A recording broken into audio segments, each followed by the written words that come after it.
So students, you can understand what are the reason, what are the causes of the increasing returns to factor. But हमने अभी आपको बताया कि जैसे total product की पहली स्टेज होती है इंक्रीजिंग स्टेज, इसके बाद सेकेंड स्टेज आती है जब प्रोडक्शन हमारा धीरे धीरे बढ़ने लगता है, दैट इज डिमिनिशिंग स्टेज, और उसके बाद डिक्रीज होता है.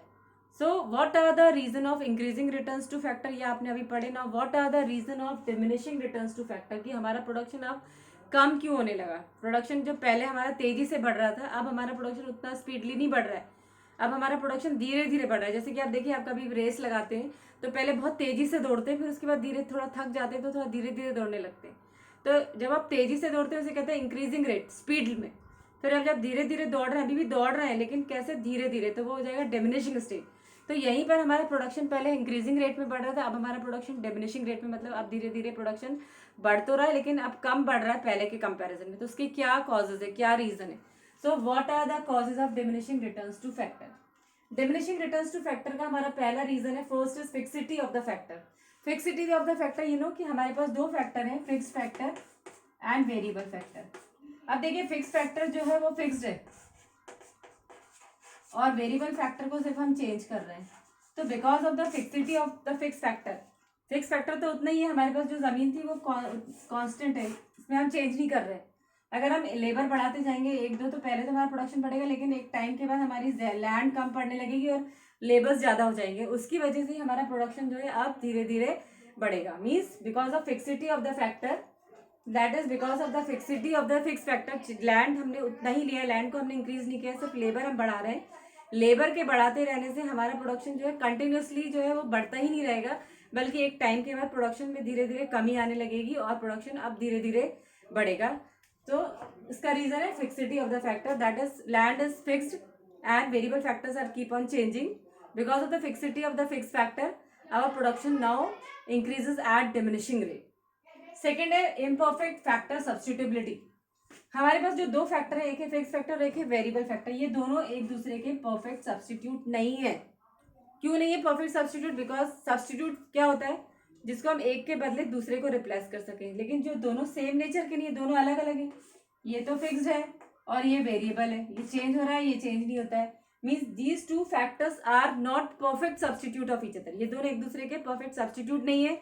तो इनमें कोऑर्डिनेशन की भी कमी आएगी, एक टाइम के बाद इनमें कोऑर्डिनेशन खत्म हो जाएगा, because they are not perfect substitute. And because of they are not perfect substitute, our production starts diminishing.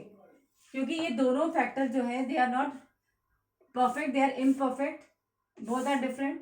तो because at some particular stage हमारा प्रोडक्शन धीरे धीरे कम होने लगेगा, प्रोडक्शन की स्टेज में जो है इंक्रीजिंग रेट में कमी आने लगेगी, डिमिनिशिंग स्टेज आ जाएगी. नेक्स्ट है हमारा poor coordination between the factors. Yes, in the first stage when we have include the fixed factor and the variable factor, they're having perfect coordination between them, better coordination, क्योंकि तब हमारे पास land ज़्यादा थी और labours कम थे, तो दोनों में कोऑर्डिनेशन हमारा अच्छा हो रहा था, बेटर कोऑर्डिनेशन होता है, इसलिए प्रोडक्शन बढ़ रहा था. अब धीरे धीरे लैंड तो उतनी है फिक्स्ड है लेकिन लेबर्स की क्वांटिटी बढ़ती जा रही है, वन बाय वन हम कंटिन्यूसली लेबर इंक्रीज करते जा रहे हैं.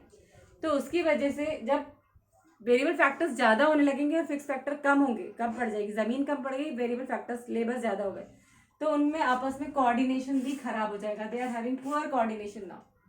Because of poor coordination production starts diminishing. जैसे जैसे लेबर ज़्यादा होंगे, ज़मीन कम पड़ेगी, तो कोऑर्डिनेशन खराब होगा, पुअर कोऑर्डिनेशन होने लगेगा और प्रोडक्शन हमारा धीरे धीरे फिर कम होने लगेगा, ज़्यादा तेज़ी से नहीं बढ़ेगा.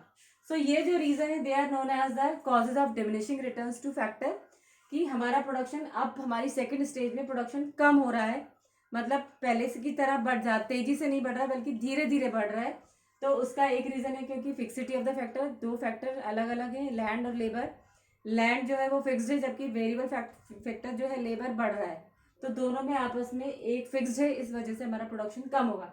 Second, they are not perfect substitute, दोनों अलग अलग नेचर के, दोनों एक दूसरे के सब्स्टिट्यूट गुड्स नहीं है, एक फिक्स्ड है और एक वेरिएबल है, तो उसकी वजह से भी एक पर्टिकुलर टाइम के बाद हमारा प्रोडक्शन जो है वो डिमिनिश होगा. थर्ड है, दोनों में कोऑर्डिनेशन भी खराब होता जाएगा, because when fix factor remain fix and variable factors are changing. So fix factor जो एक, जब तक फिक्स फैक्टर में वेरिएबल फैक्टर को एब्जॉर्ब करने के लिए उसमें प्लेस है, तब तक तो हमारा प्रोडक्शन बढ़ेगा, एक टाइम के बाद हमारा प्रोडक्शन धीरे धीरे कम होने लगेगा. and that is where the second stage, that is diminishing stage, came. So these are the causes of diminishing returns to factor.